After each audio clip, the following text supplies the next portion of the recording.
So I was in college from 13 to 17. Oh, right. Okay. Totally makes sense. Yeah, So by then you're definitely smoking a lot better weed than I was. I graduated high school in yeah, 2003. you were on So, that. You were on that Mexican brickweed. yeah. Yeah, whatever it was, it burnt the shit out of my throat. And yeah, I just remember the burn of the throat. But yeah, I still remember it till today. I didn't like it. I didn't like the way it tasted.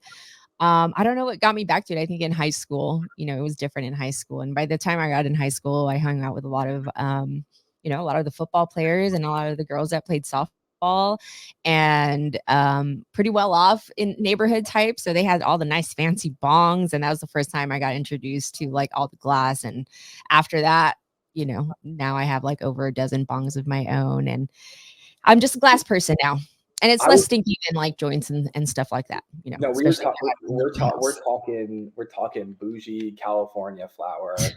We're talking, legal market. You know the deal.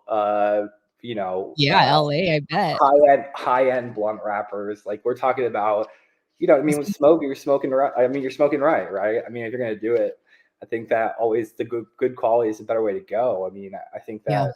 that was always the thing. So yeah, but again, it was in a time in California where like it was like medical switching over to rec, right? That's kind of Yeah. when it was. So you have like Have one of those little cards. well, yeah, and you have all these like new cool brands coming out, right? Like the flour was just so high quality. I mean, everything was like B plus and above grade flour. So that was like it was B plus, A minus, like everything you saw was good. I mean, it needed to be good to even for people to want it, I feel like. Yeah, for sure. Well, it seems like quality is huge for you as far as quality of life, everything that you do as a business owner and just in your own personal development. So I imagine that is trickling over to your own business. So let's tap into that.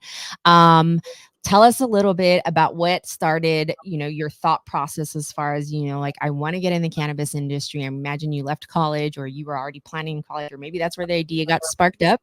Tell us a little bit about, what got you just really passionate about what you do. I see you're pretty heavy in the social media. You're always pumping up your team. You guys are everywhere. I love the vibe that you guys put out aesthetically as your brand. So yeah, tell us a little bit about Prescotti Delivery. Yeah. I'm also curious to know what made you go the delivery route licensing than like an actual retail store, just Oh, for my yeah. own. So I'll tell you.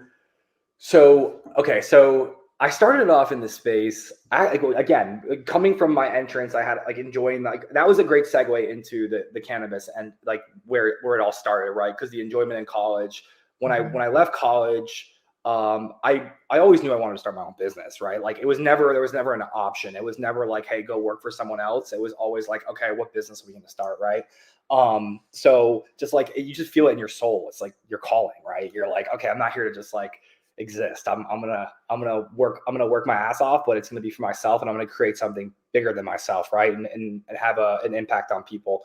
Um, so I started off. I linked up with a chemist who was making water soluble ingredients for world renowned beverages. We took the same technology. It was a nano emulsification technology applied to cannabinoids. So we did hemp derived minor cannabinoids, made products for people both domestically and internationally. A lot of great functional foods and beverages, right? It's great application, high bioavailability, high shelf life. The stability is good. And also really got me interested in how cannabis affects the body, and able to isolate more or less so the isolated cannabinoids and how they affect the body, right, and interact. So went back to school online, just started taking to be a holistic nutritionist to understand that more. Came out with my own line of products as well, did e-com. Um, and I think that's what really got me going in this space. It was more on the hemp derived side of minor cannabinoids, and then that really got me the whole aspect of working with other customers, making products for people. Got my feet wet in the more the B2B space in business. Mhm. Building relationships, stuff like that. And I think the e-commerce side of the B2B of creating my own products really got me interested into the technical aspect of building a business, building a product, serving customers as the end consumers, right? It's a little bit different than a B2B like B2B and B2C is. It's a different it's really a different approach.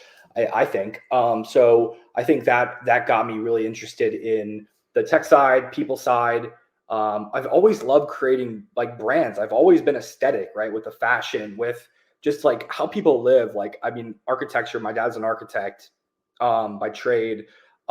Just like I've loved cool stuff, the way things look. I think that really has a big impact on, the way people perceive a brand, the brand's value, what it means and what it does for society. So on how it makes people feel, right? And ultimately, I think people are buying something because of how it makes them feel, rather than exactly like buying something for, it's tangible good sometimes. So I think that's what. So I appreciate you saying that with the look of the business. We know that's a big thing for us. So that's kind of like was more my entrance into cannabis. I've been in the space for like 6-7 years now, and then as more markets were opening up for adult use, right? California, I was in college, kind of opened up for adult use.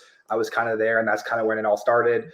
And then as I saw other markets opening up for adult use, I was kind of at like a pivotal point in my life where it was like I really liked what I was doing. I just didn't feel like it was going to get me to that next level, and where I wanted to be in my success in my career.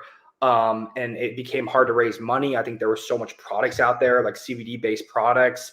There was other people making good water soluble ingredients.